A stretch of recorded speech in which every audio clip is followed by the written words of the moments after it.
આજરોજ તારીખ 26/9/2024 ના રોજ રામી નદીની અંદરથી અચાનક પાણી છોડવાના કારણે ગામ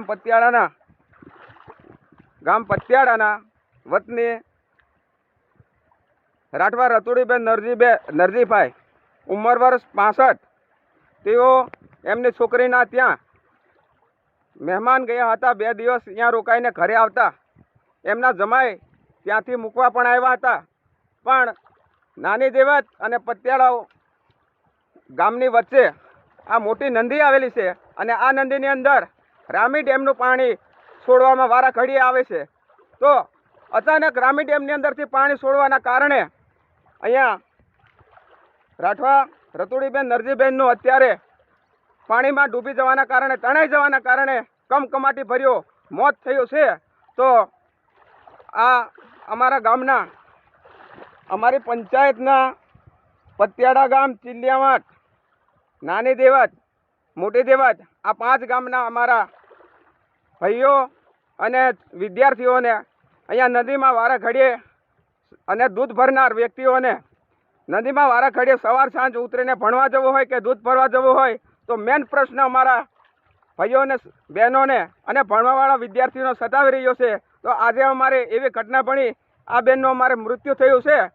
તો સરકારશ્રીને વિનંતી, અહીંયા અમારે તાત્કાલિક ધોરણે એક પુલને અમે માંગણી કરી રહ્યા છે. કારણ કે અહીંયા અમારે અચાનક રામી ડેમનું પાણી છોડી દેતા હોવાના કારણે આવા ઘટના વારા ઘડીએ નાની મોટી બનતી રહે છે. તો માટે સરકારશ્રી ધ્યાનમાં લઈને અહીંયા અમારે પુલ મળે એવી અમારા લોકો વિનંતી કરી રહ્યા છે. જ્યારે પણ ડેમમાંથી પાણી છોડવામાં આવે અને એલર્ટ અમારા ગામડાને, અમારા આધા ડુંગરી જૂથ ગ્રામ પંચાયતના 5 ગામને એલર્ટ કરવામાં આવે છે. અને અમારા ખાલી એલર્ટના સમયે અમારા ગામડાઓના ભાઈઓને આ તકલીફ વેઠવાનો વારો આવે છે. અને પાણી ઉનાળાના જે સમયે પિયત કરવાનું હોય તે સમયે અમને ટીપું પાણી નહીં મળતું, તો અમને પાણી મળે અને અહીંયા પુલ પણ મળે એવી અમારે સર્વે ભાઈઓ અને ગામના આગેવાનો, કરણી પંચાયતના સરપંચ દ્વારા બધા સભ્યો બધાની માંગણી છે. તો આ માંગણીને સ્વીકારશો એવી વિનંતી.